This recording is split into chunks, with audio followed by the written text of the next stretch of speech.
आई बिरहा श्रोता दर्शक बंधु लोग, मैं राकेश यादव पप्पू लोकगीत बिरहा गायक कलाकार आप सबको एक ही स्वर में चरण वंदन करते हुए अपार हर्ष के साथ ये बताना चाहते हैं कि ये देशभक्ति बिरहा कांड आप सबके बीच में मऊ जिला के सूरजपुर से जानकी स्टूडियो हमारा छोटा भाई सूरज बाबू के देख रेख में रिकॉर्ड हो रहा है। और देश से प्रेम करने वाले हमारे देशवासी अगर दिल न सिहर जाए तो हमारा बिरहा गाना और हमारे टीम की मेहनत बेकार चली जाएगी। भूमिका के लाइन में कहना है क्या?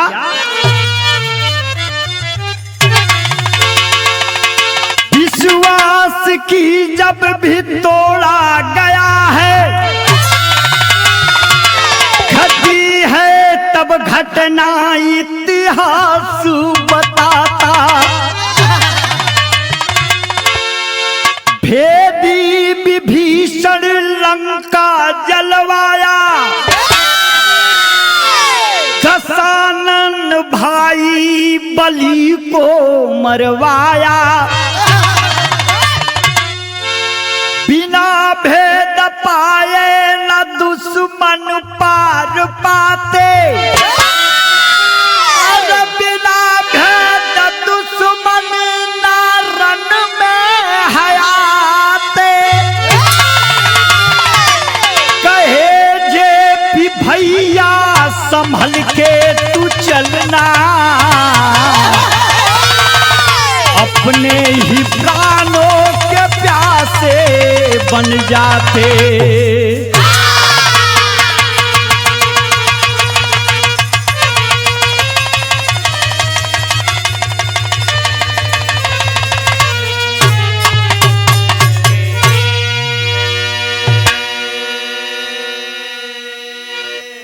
राम बलम भैया देशभक्ति गीत तो हम बहुत गाइला, ये हमार पहचान हो।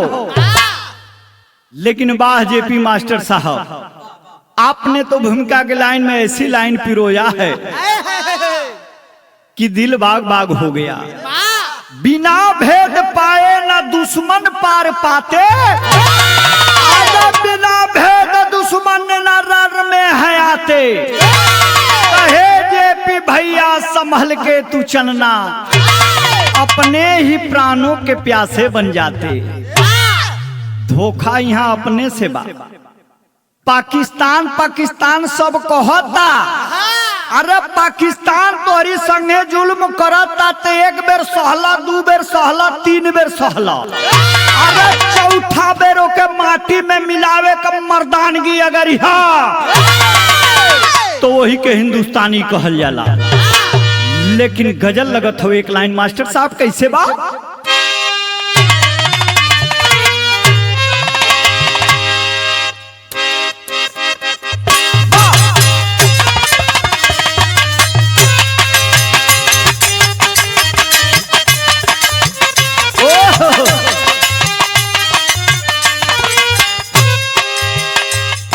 हमरे गजल का अजय भैया बोल बाका। जिंदगी में हजारों का मेला जुड़ा, जिंदगी में हजारों का मेला जुड़ा।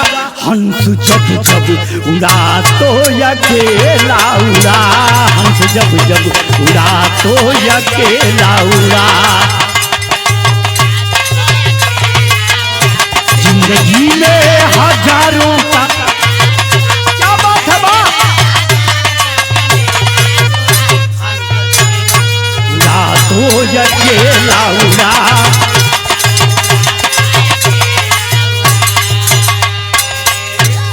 बिरहा प्रेमी आप लोगन भैया के मन के गुदगुदी पैदा करे वाला रहा, लेकिन हर देश के प्रति हमारे कवि जी लीन होके लिखत हुआ। कितनी सुंदर लाइन। कर्म करके घिनौना जीता है जो, अरे कर्म करके घिनौना जीता है जो, कुल के गौरव को प्याले में पीता है वो, कुल के गौरव को प्याले में पीता है वो। क्या बात है बा या लाल। कर्म करके घिनौना जीता है जो, कुल के गौरव को प्याले में पीता है वो। क्या बात है।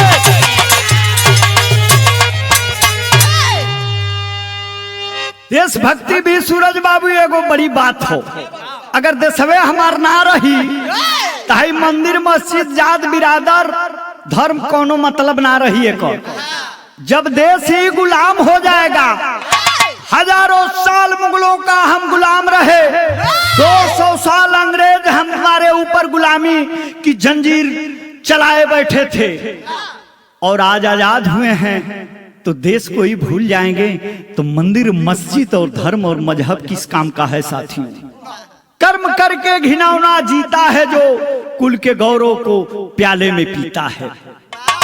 जब देशवे का सम्मान ना करब तो कहीं का ना रह जाइबा। ई बात काहे खातिर लिखले हुआ कवि जी नजम से कहना बा।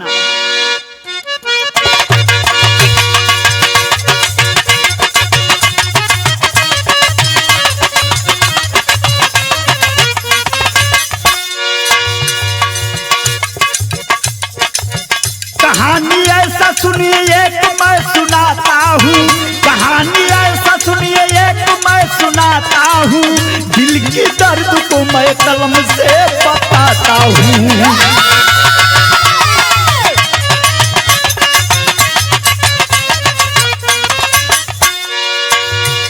राजधानी दिल्ली बलम भैया,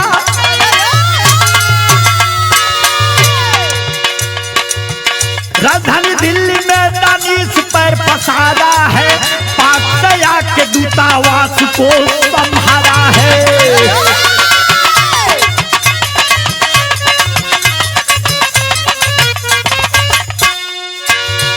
पाकिस्तान से दानिश आया है, एम्बेसी होती है हर देश में, हर देश के सम्मान के लिए, जिसे दूतावास कहा जाता है। साथियों समझने की बात है,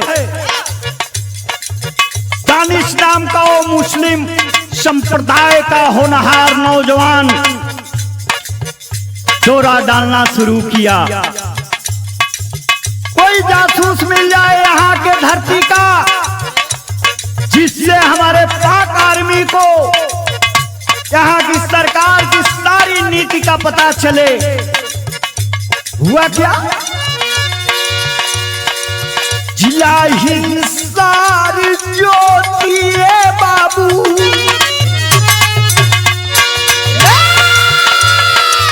जिला हिंसार ज्योति यूट्यूबर तब आई है, दानिश के संपर्क में जासूसी बढ़ाई है।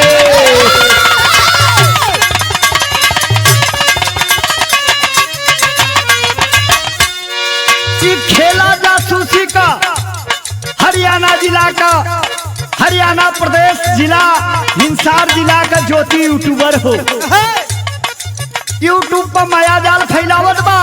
नौजवान 28 साल का वो लड़की देश से नमक हरामी करने के लिए ठान लिया साथियों।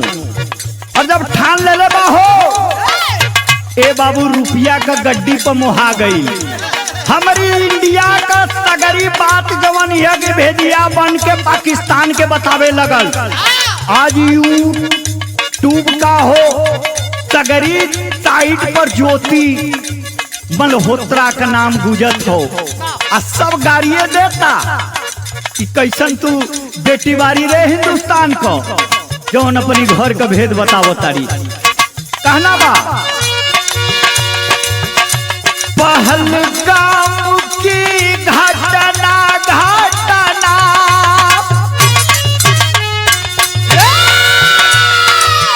पहलगाम की घटना देश को झकझोर दिया, एजेंसी जासूसी की भारत की कमर तोड़ दिया।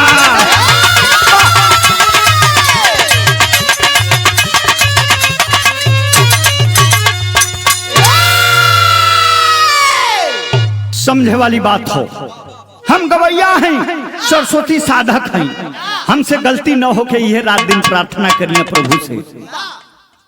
आतंकवादियों की कोई जात नहीं है, कोई धर्म नहीं है। मेरे पास रिकॉर्ड है, इंडिया गवर्नमेंट के ऑफिसरों को चैलेंज करते हैं। जात कोई हो, अगर देश के साथ नमक हरामी करेगा तो बर्दाश्त नहीं करेगा। ज्योति मल्होत्रा हिसार जिला का हो, हरियाणा प्रदेश का बात हो, उ जवन है कि नोट पर बिका गई। हमारी देश का सगरी भेद आतंकवादियों से ISI ग्रुप से उसका संबंध हो जाता है और आना जाना चालू है। जा करके पाकिस्तान में रातें बिता रही है, आतंकवादियों के बीच में खाना खा रही है। अपने देश की बेटी अपने देश का भेद बता रही है। लेकिन द्रवित मन से उस समय का बात लिखे का पड़ा था, लेकिन बिरहा का परंपरा है, एक लाइन तर्ज लगत हो कैसे हो।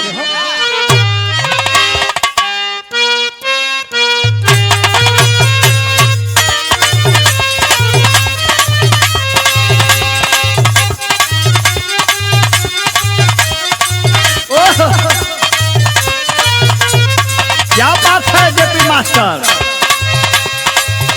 जेपी भैया,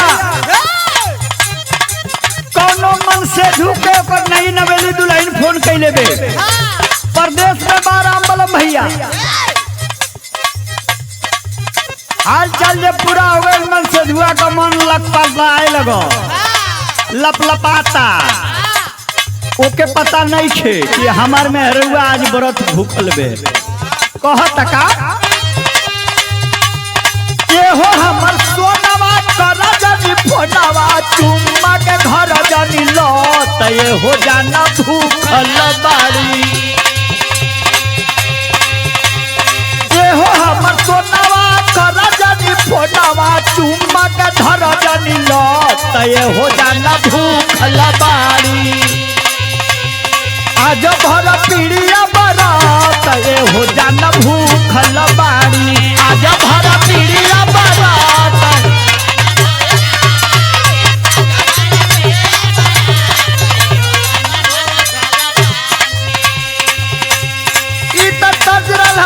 बिरहा के परंपरा के फॉलो करत में आप लोगों के मन के गुदगुदी पहुंचाओगे दे।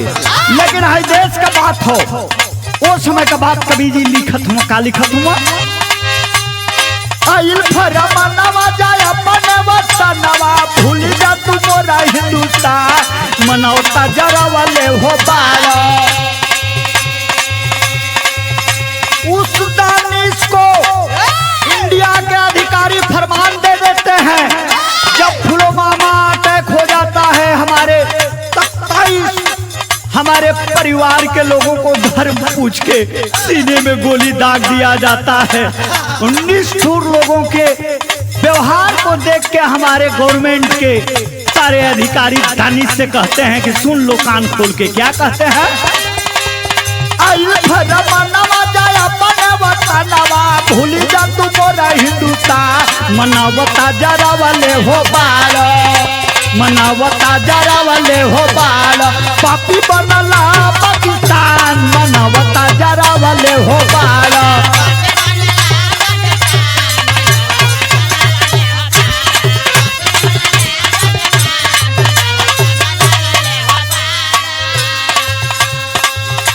मोदी जी उस समय साथियों दुबई में थे, सऊदी में थे।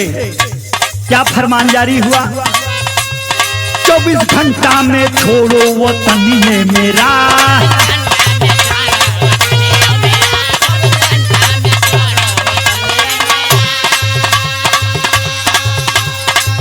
पापी हो पाक पहचाना चेहरा तेरा।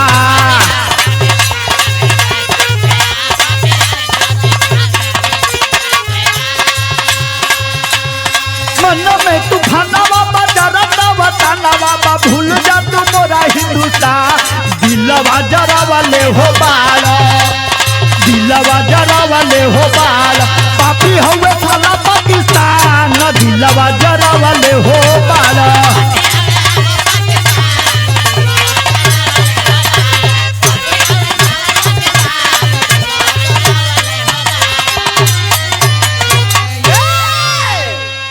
पुलवामा अटैक हो जाता है, ना जाने कितने मासूमों का खून बहा है इस पाकिस्तानी आतंकवादी खेला में। साथ हद हो गया।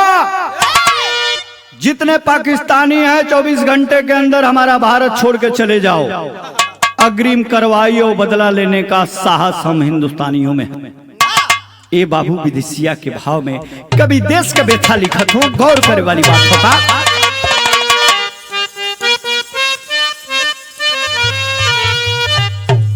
देशवा में घेरलस गम के बदरिया हो। खुफिया एजेंसी खोजे जासूसी सूरगवा। मनवा में पीड़ा लेके दुखी सब जवानवा हो। आजो है पीएम साहब के अंतिम फरमानवा। यूट्यूबर ज्योतिमाला होत राधा रहीली हो। आ करे लगली तोता जैसन भेद के बयानवा। आ सोचे हिंदुस्तानी घर के अरे भेदिया जब बनी गईले। आ कैसे बचावल जाई अपन हिंदुस्तानवा। अरे कैसे बचावल जाई अपन, क्या बात है बा।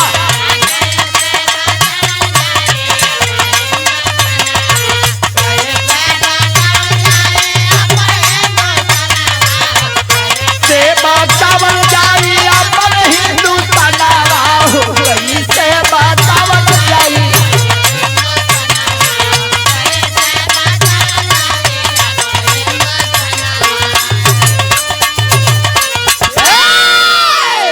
कभी का सीधा सीधा संकेत तो आईना दिखाने का काम है सर।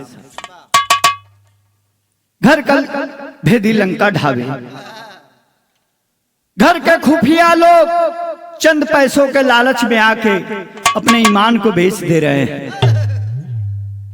ऐश करने का प्रयास कर रहे हैं और कह रहे हैं हम हिंदुस्तानी।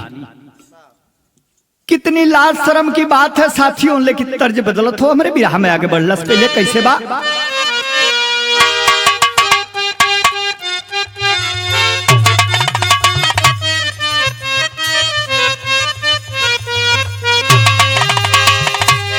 मास्टर साहब संकेत करत ना खाटी बीरस करी तर्ज हो। बिरहा प्रेमी लोगन खाती गा देते हैं कि वो लोग नाराज न होके। कहना बात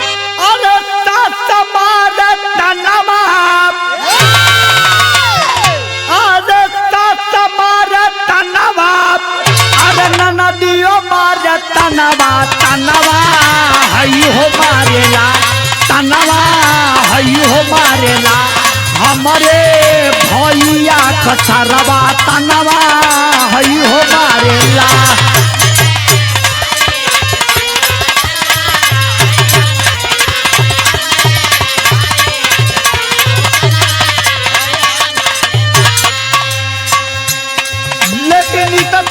आप लोगों के मन में 440 वोल्ट दे बदे। लेकिन फर्ज देश के प्रति क्या लिख रहे हैं कवि जी, गौर करने वाली बात है क्या। छूट मिलल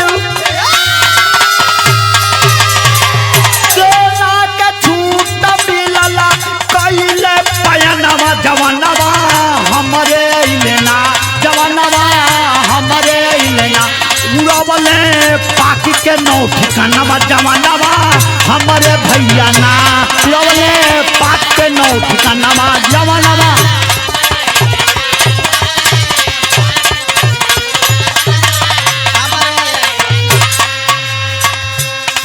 मोदी जी पूरी छूट दे दिए, कैसा करो कि जब घर का भेदिए 1200 हमारी जांच एजेंसी लग गई। मोदी जी सोच रहे हैं पहलगाम अटैक में बिना घर के भेदिया का नरसंहार नहीं हुआ है। इधर जांच एजेंसी जासूसों की तलाश में है और इधर मोदी जी क्या किए साथियों, सेना को पूरी छूट दे दिए। आतंकवादियों से कोई समझौता नहीं होगा, बेगुनाहों का कत्लेआम हुआ है, हम बर्दाश्त नहीं करेंगे। ए बाबू, इंडिया का सेना चूड़ी ना पहने वाली सेना हो, बस हमार जवान इंतजार करना सो कि कहिया सरकार से आदेश मिल जाए। चुटकी बजा के पाकिस्तान जैसा देश बर्बाद हो जाएगी। लेकिन कहना बा स्टाइक भई पापू में मिसाइल गई।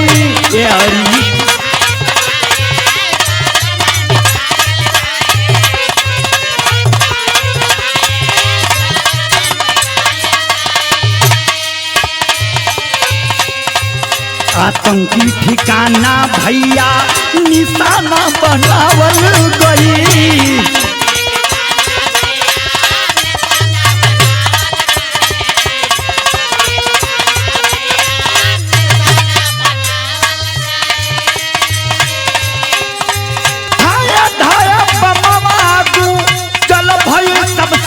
जवानवा हमारे लेना, जवानवा हमारे लेना, उलब में पाक के नौ ठिकाना जवानवा हमारे भैया ना।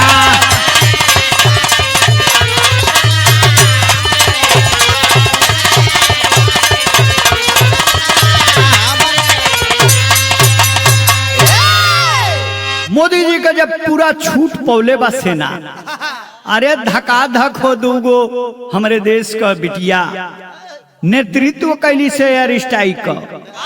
आज चाचा लोग बैठल बा, आराम खोर बैठल बाना सा आतंकवादी। पाकिस्तान कहे में हमके बड़ा शर्मावत है, अपनी जुबान से हम नाम ना लिहल चाहता। तो भैया मामा कहो।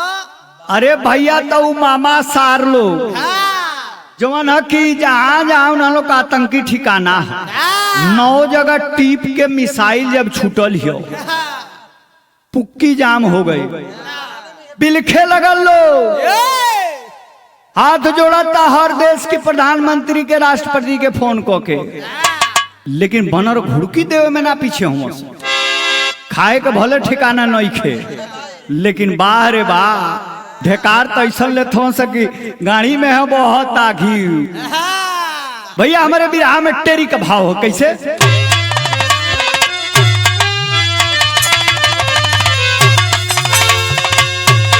अरे गुस्सा के ज्वालामुखी फूट गई, अरे सोचे पाक आतंकी कमर गईल बा टूटी, अरे वो टूटी बा।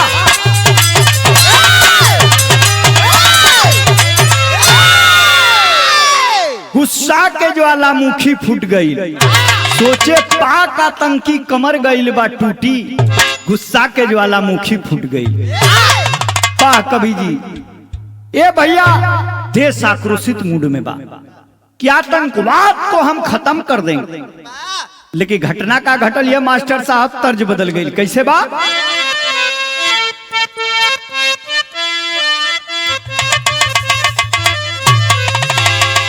कचौड़ी गली सुन कैला रजऊ, मिर्जापुर के कैला गुलजार हो, कचौड़ी गली सुन कैला रजऊ।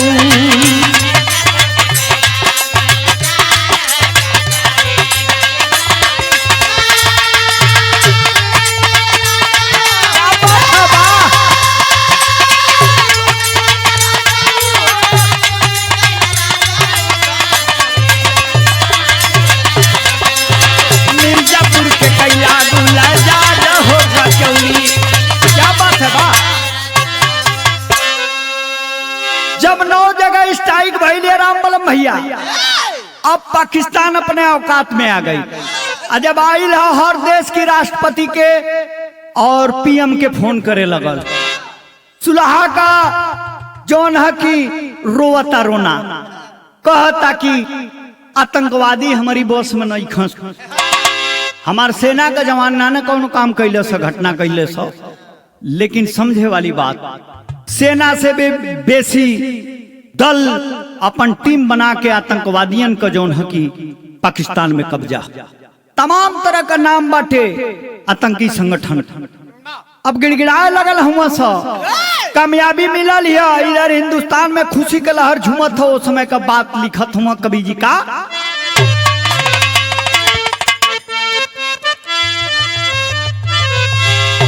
रोवे पाक पीएम तब भैया, रोवे पाक पीएम तब भैया, सुनबा होया सुआ बहाय हो कि देशवा बचाइल बसाए है, देशवा बचाइल बसाए है।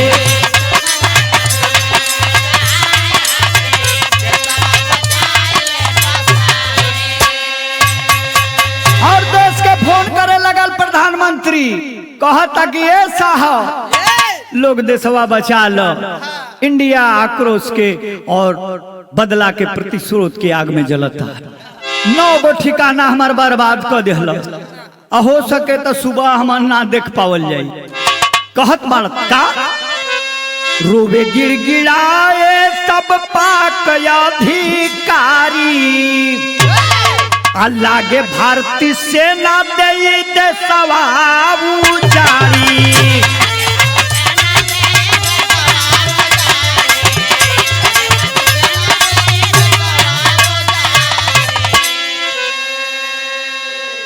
करे जा बिहराए मोरे भैया, रोवे नर नारी ही राय होगी, देशवा बचाइले बसाए है, रोवे नर नारी।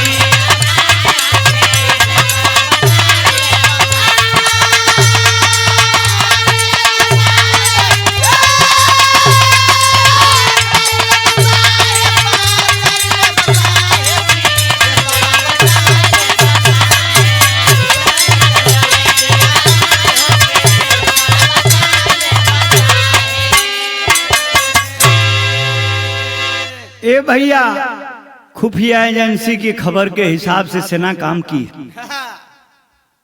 9 ठिकाने को तो बर्बाद कर ही दी। एक ठिकाना ऐसा था कि हमारे अधिकारी सुन सुन के पक चुके थे। परमाणु बम है, परमाणु बम से सशक्त हम मजबूत है। ई बतिया खटके लगल हमारी देश की अधिकारी। ब्रह्मोस मिसाइल से भैया, जहां से परमाणु बम का स्टेशन हो, वही जब मार दिया से मिसाइल, ब्रह्मोस मिसाइल जाके जब गिरल हो तो हर स्टेशन खत्म। अब तू परमाणु बम कैसे मरबा इंडिया के ऊपर? जब मार दिया ब्रह्मोस मिसाइल, ए भैया 4 बजे भोर में पाक के प्रधानमंत्री ट्रंप को फोन मिला, अमेरिका फोन मिलाते हैं, गिड़गिड़ाने लगे, यहाँ जो है कि रेडिएशन लीक हो गया है और जो है कि इंडिया हमारे साथ बहुत बड़ा घात कर दिया। साहब आप ही हैं कि हमारे देश को बचा सकते हैं। ए भैया, व्यापार का हवाला दिले हो, गिड़गिड़ायल है। ट्रंप हो पीएमओ ऑफिस में फोन करत हुआ, लेकिन पहपट में कहना बा।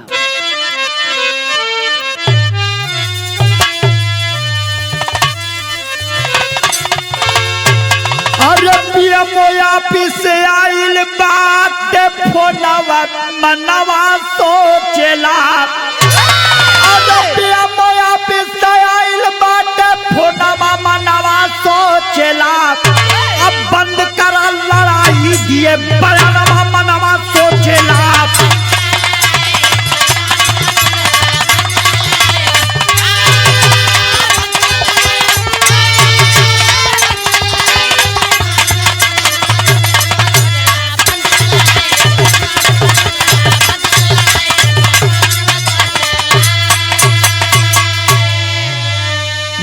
मानोगे ना बात नहीं तो बंद होगा व्यापार हो। दिल में से लाके चोट लगल बात अरे सुन के जा रहो।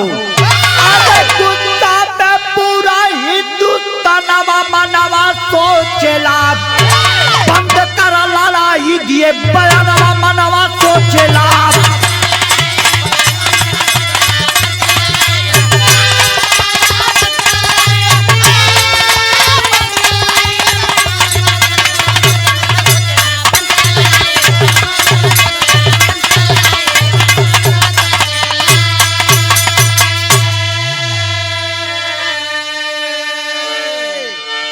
पाक के गुहार पर कई देशों से बाबू पीएमओ ऑफिस में फोन आता है। यहां तक कि ट्रंप ट्वीट भी किए, कहे कि अगर इंडिया गवर्नमेंट इस लड़ाई को सीज फायर नहीं करती है, अगर बंद नहीं करती है तो मैं व्यापार अपना बंद कर दूंगा। घुटने पर आ जाओगे इंडिया वालों। ये बाबू मजबूरन आदेश देवे के पड़ल अपनी सेना के कि ये लड़ाई तुरंत अभी फौरन बंद करो। ये बाबू उधर जौन है कि परमाणु बम के स्टेशन पर हमला भइल हो, रेडिएशन लीक हो, त्राई त्राई मचल बा। जे इंडिया के टुकड़ा पर पलता वो आंख मिलावता गिदड़ भभकी देता। ई कब तक केहू बर्दाश्त करी हो। हम भाई मानतानी आ तू हमके झूठो भाई नहीं खो कह, तू दुश्मन मानता तो कबले हमसे बर्दाश्त होई। अल्लाह के भाव में देश प्रेम में कवि जी लिखत हुआ का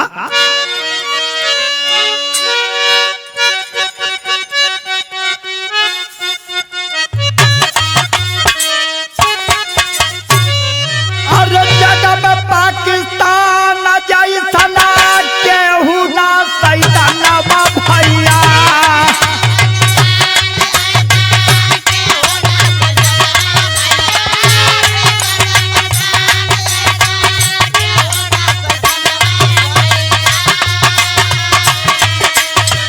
जहाँ बात सेना पारा आतंक बेईमान।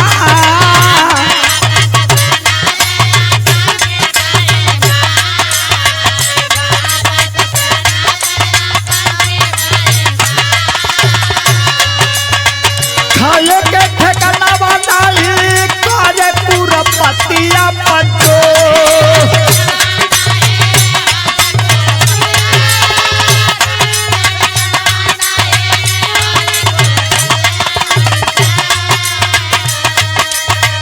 गिदड़ भभकी देला हरदम सोहे हिंदुस्तान।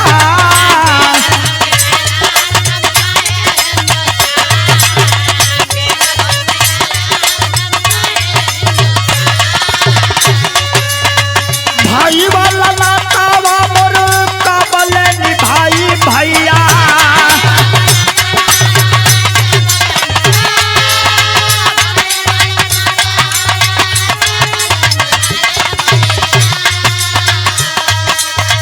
लेकिन नहीं भाई अपन माने बेईमान।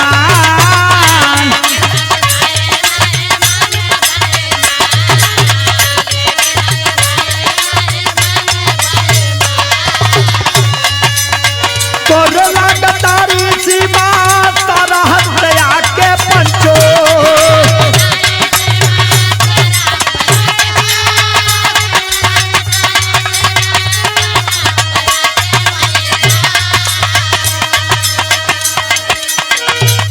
पीछे छुरा भोगे वाला बोले बड़ जुबान।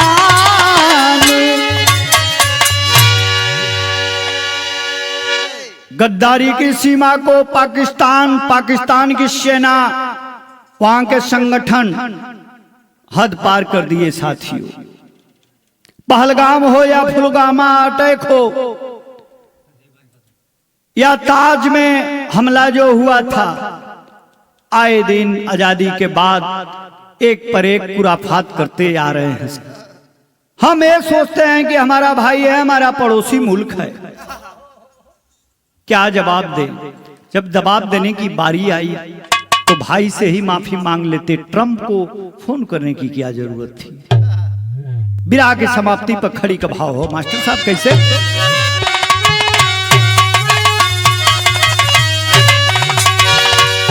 अरे परमाणु धमकी पे मोदी का प्रहार हो गई, अरे पाक दुराचारी अब लाचार हो गई।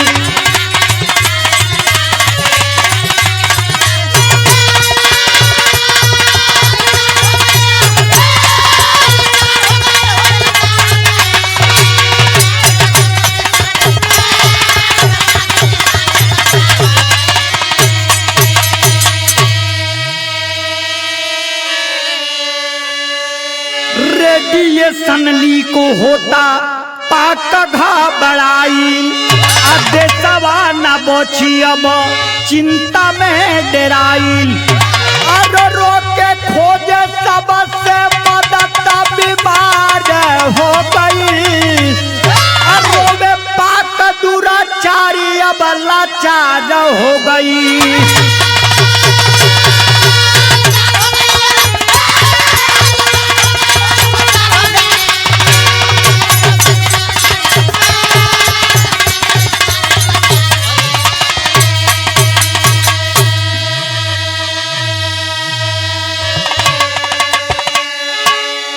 कुसुम पराग स्वामी गुरु जद्दू जी का यही फरमान, अरे कहे सुरेंद्र काशी मेरा भारत है महान हो।